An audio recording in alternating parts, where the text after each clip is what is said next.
man lang kami kahit kunting mukha na may harap sa mga tao namin. Kaya ngayon, talaga ngayon, nilalaban talaga namin Ano to. po pangalan niyo, Kagawad? Jafar Bullet, Jafar Bullet. Isa po sa mga kagawad dito sa barangay. Kaya ngayon, yun nga sinasabi ko way back 2007, na-demolish na kami. Pinangakuhan kami ng relocation. Hanggang ngayon, wala pa din, di pa naitatayo ng ating lokal na pamahalaan. Eh saan titira yung mga tao namin? Diba? Kaya ngayon, kung masisira ulit, saan po sila uuwi? Saan po sila matutulog? Kaya ngayon talagang ilalaban po namin to.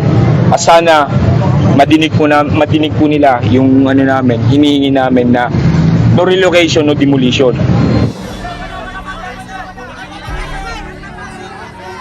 Isang mapagpalang araw po sa ating lahat. Kasama po tayo ng MPD Station 14, Barbosa Police Station sa pamumuno ni Police Lieutenant Colonel Arwin Nacional, kung saan sila ay maagap na naglatag ng deployment bilang bantay seguridad para sa kapakanan ng ating mga kababayang residente sa Barangay 647 sa Quiapo, Maynila. Gayon rin ang seguridad ng mga kawani ng lokal na pamahalaan sa kanilang pagsasagawa ng demolition sa nasabing lugar. Pasado alas 8 ng umaga nang dumating ang demolition team ng DPS kasama ang Manila Engineering, kung saan tumindig ang barikada ng mga residente ng Barangay 647 sa kanto ng Carlos Palanca at nasabing kalsada sa area. Dahil sa inilatag na barikada ng mga residente ay naisipan ni Manila City Engineer Bulanon na makipag-usap sa pamunuan ng Barangay 647 upang maging mapayapa ang gagawing demolition sa area. Napag-alaman na subject ng demolition ang ilang mga tahanan. Gayon din ang tinatayo na bagong structure na anila ay bahagi ng barangay hall sa kanilang lugar. Hello. Pwede bang makausap? Opo, pwede po.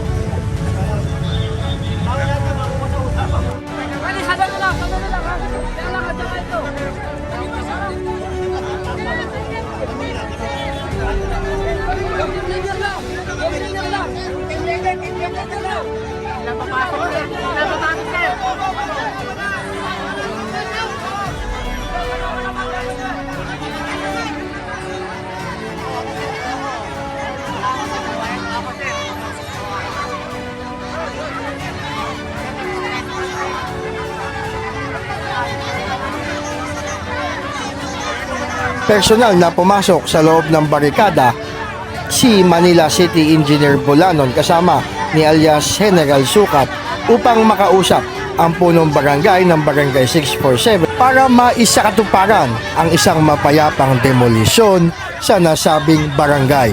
Makikita sa barikada ng mga residente na pawang mga kababaihan at ilang kabataan, senyales para hindi sumiklab ang anumang posibleng kaguluhan. Sa puntong ito, alerto at naging aktibo naman ang Manila Police District Barbosa Police Station 14 sa pamumuno ni Police Lieutenant Colonel Arwin Nacional, katuwang ang MPD DMFB sa pagpapanatili seguridad sa area. Makaraan ang ilang minutong pag-uusap ni Manila City Engineer Bulanon at pamunuan ng Barangay 647. Kanilang kapwa na pagkasunduan ang isang mapayapa at maayos na demolisyon sa nasabing lugar.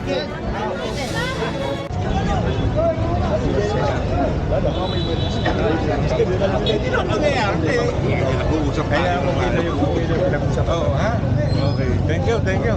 Oh, so, General Sukat, paano mo na yung kahit ilang tao lang, hindi naman kailangan maraming tao, ha?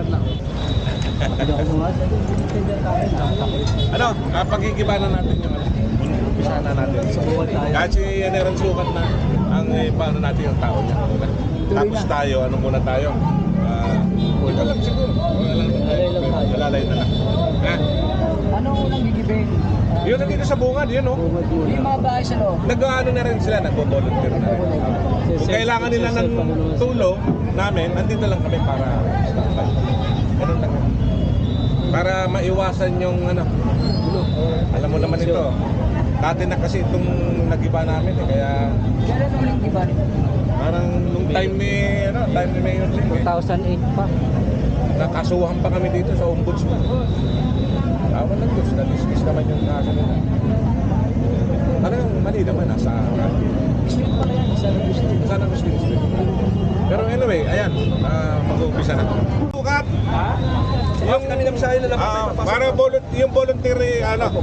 Okay. Thank you. Sige. Thank you.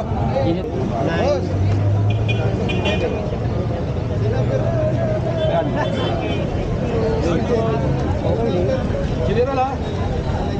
Nakalay ko. Oh, yung nga pala, no? Yung ano ko. Sige, di ba, kausapin ko lang si engineer. Boss! Boss! Oo, ko na lang namin. Papayapa na lang. Boss! Hindi naman kayo. Wala, hindi tayo makakapoma. Yun lang, ha? Pero standby lang muna kami dito para, ano, yung tawag doon. Pag kailangan ng iba nyo na tulong, Sige, boss. Pisahan ko na. sige na, makisuyo. Thank you, thank you. Halika, yun! Tawagin mo yung grupo natin. Sige, sige. Ang grupo lang natin. Huwag na kayo ng budget. Makakapasok dyan. Wala makakapasok kayo ba dyan? Ba tayo? Ha? Yung grupo lang natin. Pwede pumasok dyan. Ito ba, kailan pa na issue? Ano? Kailan pa na? Marami ng issue, maraming ano eh. Yung pinag-usapan namin, marami mahaba na. Marami na yung pinag-anuan eh. Kaya, yun lang, ang pakiusap lang nila, o yung grupo lang natin na papasok, at magigiba, para maging mapayapa rin tayo. Kasi ayaw ko rin silang maano dahil, siyempre, ano ito eh, yung damdamin nila, siyempre, mga kapatirang Muslim yan. Ha? O, halika na. Roger. Tara, yung ano, yung grupo lang natin. Patuloy ang demolition.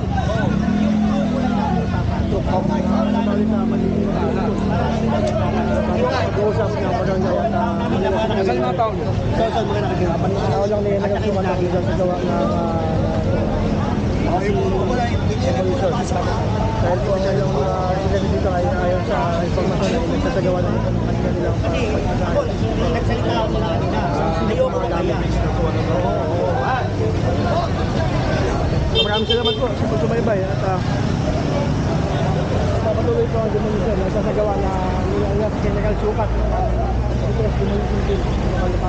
Dahil sa magandang ugnayan at pag-uusap ng barangay at lokal na pamahalaan, partikular na ng Manila City Engineering, ay nais na katuparan ang demolisyon sa mapayapang paraan, kung saan patuloy ang naging pagbabantay seguridad ng MPD, partikular na ng MPD Station 14 at DMFB.